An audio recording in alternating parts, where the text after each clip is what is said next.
हो जाइए अपने लिए मतलबी, छोड़ दीजिए दुनिया को अगले 3-4 साल के लिए, क्योंकि अगर आप ये 3-4 साल अपने लिए स्पेंड कर लोगे ना तो फिर सब कुछ हो सकता है। लाइफ पे स्ट्रगल्स बहुत है, लेकिन उन स्ट्रगल्स को आपको पार पाना पड़ेगा। 4 लाइनें हैं कि न थके हैं पांव अभी और ना ही हिम्मत हारी है, न थके हैं पांव अभी और ना ही हिम्मत हारी है, मैंने देखे हैं कई दौर और आज भी सफर जारी है, और आज भी सफर जारी है। आपको बहुत कुछ एक्स्ट्रा ऑर्डिनरी करने की जरूरत नहीं है। बहुत सारे बच्चों को लगता है कि हमें बहुत एक्स्ट्रा ऑर्डिनरी कुछ करने की जरूरत है, कुछ बहुत बड़ा अचीव करने के लिए। आपको बहुत ऑर्डिनरी चीजें करनी है।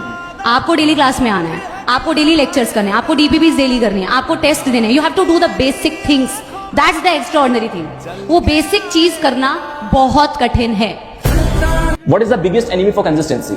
आपको होगा सर ओवरथिंकिंग। कंसिस्टेंसी का सबसे बड़ा दुश्मन ये होता है, वो है परफेक्शन। अगर मैं बैट्समैन को कह दूं कंसिस्टेंटली हर बॉल पे छक्का मारना है, it can not be possible. अगर मैं एक बड़े पेंटर को कह दूं, जो पिकासो टाइप पेंटर्स होते हैं, कि तुम्हें हर 2 दिन बाद एक मास्टरपीस पेंटिंग बना के रखनी है, वो नहीं बना पाएगा। तो या तो कंसिस्टेंसी के पीछे भागो या तो परफेक्शन के पीछे भागो। और मेरे अकॉर्डिंग हमें परफेक्शन के पीछे नहीं भागना चाहिए, हमें कंसिस्टेंट रहना चाहिए। परफेक्शन ऑटोमेटिक आ जाएगा। ये मत ढूंढो कब मुझे बेस्ट टीचर मिलेगा, कब मुझे बेस्ट रिसोर्सेज मिलेंगे, कब मेरे को मेरा जो शेड्यूल होगा एकदम परफेक्ट फिट हो जाएगा। वो परफेक्ट लाइफ के बारे में मत सोचो। जब लाइफ में भूचाल आया हुआ है, जब लाइफ में भूकंप आया हुआ है, तब भी पढ़ाई की जा सकती है और सिलेक्शन लिया जा सकता है, और सिलेक्शन ऐसे ही लिया जाता है। शायद जब कुछ मन में सोच रखा है तो पहुंचने की कोशिश तो करेंगे दोस्त, ठीक है। क्योंकि अपना एक उसूल है जो आपने पहले भी सुना है, मैंने कई बार बोला है कि जब जिद जीत की हो जाए तो घाव मायने नहीं रखते हैं।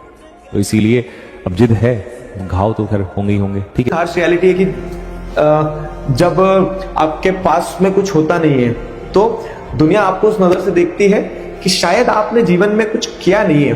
अब सोचता है कि अभी आप अपने प्रोजेक्ट पे काम कर रहे हो, अपने सपनों पे काम कर रहे हो, लेकिन ये दुनिया जो है ना साहब, रिजल्ट देखती है बस। अरे आपको दिक्कत क्या है हमसे? कम से कम हम कोशिश तो कर रहे हैं ना, बाकी मोहल्ले के लौंडों के जैसे सड़क पे आवारागर्दी तो नहीं कर रहा। तो ये इंश्योर करना है कि आपके रिजल्ट जरूर आए।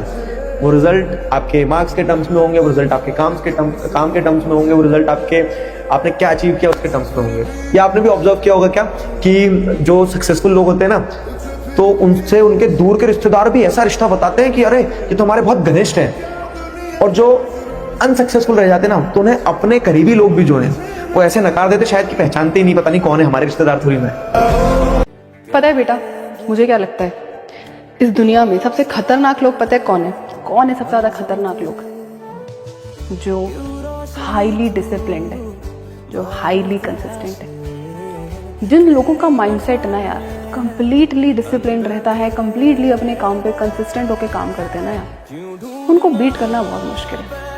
उस लेवल तक वो अपने आप को जो है ना स्ट्रांग रखते हैं, अपनी चीजों पर फोकस्ड रहते हैं, उनको पीछे करना यार बहुत मुश्किल है। ऐसे मेरे पापा मेरे साथ एक दिन बैठे थे, मैंने उनसे पूछा कि क्या यार पापा, कि आप बाकियों की तरह इतने पैसे वाले क्यों नहीं हो? वो चुपचाप देखते रहे भरी भरी आंखों से, उन्होंने कुछ नहीं कहा, लेकिन उनकी आंखें आज दिल में छप गई। जो गलती मैंने की वो तुम मत दोहराना, उसे कभी मौसम का हाल मत सुनाना। जो शख्स आपके लिए क्या दिन क्या रात क्या धूप क्या छाँव, हर चीज के लिए तुम्हारे पीछे खड़ा रहता है, जिसकी जिंदगी भर की कमाई तुम हो, उससे कभी मत पूछना तुमने क्या कमाया। तो कहते हैं बेटा, शांति से पीछा करो अपने लक्ष्य का, क्योंकि शिकार छुप कर किया जाता है दहाड़ करने में। शिकार छुप कर किया जाता है दहाड़ करने में। बच्चों आगे पुराने का लड़का तैयारी कर रहा था, क्या हुआ लौंडे का, बताओ रिजल्ट बताओ। नहीं आया, हम तो पहले ही कहा था, आप था जैसे होशियार सिलेक्ट हो गया, हम तो पहले ही कहा था लड़का क्या था हीरा। ये होता है, ये तो दुनिया है, ऐसी चलेगी। बच्चे जनरली परेशान हो जाते हैं, कहते हैं कि ये लैपटॉप, ये फोन हमें नहीं मिल रहा, ये जूते हमें पसंद आ गए, हम इसे खरीद नहीं पा रहे हैं, अभी घर वाले दिला नहीं रहे हैं। हम लोग इस चीज को लेकर परेशान रहते हैं कि यार ये इंसान मेरी जिंदगी में काश आ जाता तो मैं बहुत खुश हो जाता। लेकिन भाई थोड़ा सब्र करो, थोड़ा रुको, हो सकता है कि ऊपर वाले ने ना हमारी जिंदगी में कोई और बेहतर इंसान लिखा हुआ हो। थोड़ा सब्र करो और अपने आप को काबिल बनाने के पीछे काम करते रहो। जरूर जितने तुम डिजर्विंग होगे ना, उससे ज्यादा तुम्हें भगवान देगा। कई बार पेरेंट्स ऐसा है कि बोल देते हैं आपसे, डांट देते हैं आपको, तो कई बार बच्चे कहते हैं यार पापा बहुत डांटते हैं, मम्मी बहुत डांटती हैं। एक्चुअल में वो आपको पता क्यों डांटते हैं? वो कभी ये नहीं चाहते कि उनका बच्चा जीवन में कुछ ना बने। वो आपको कुछ ना कुछ बनते हुए देखना चाहते हैं, क्योंकि दुनिया बहुत जालिम है।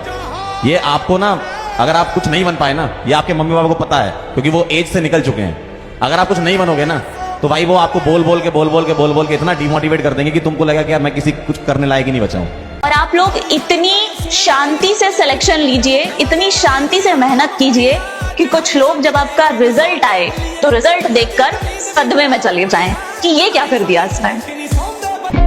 आपके पास डिस्ट्रैक्शंस हैं, डिमोटिवेशन है, टाइम टेबल नहीं है, टाइम मैनेजमेंट नहीं है, बहुत सारी चीजें नहीं है। कौन करेगा? आप ही को करनी है।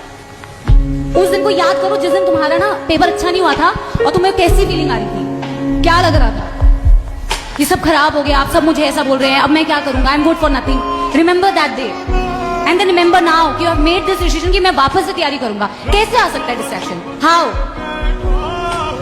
आपने अगर बेटा इतना बड़ा डिसीजन लिया है ना कि मुझे करना है, तो मेहनत करनी पड़ेगी, डिस्ट्रैक्शंस को हटाना पड़ेगा, तभी आप उस चीज को अचीव कर पाएंगे। क्या बात कर रहे हो सर? दर्द तो हमसे पूछो। जितना दर्द तुम लेके जी रहे हो दोस्त, उतना तो मैं भी लेके जी रहा हूँ, तुमसे ज्यादा ही जी रहा हूँ।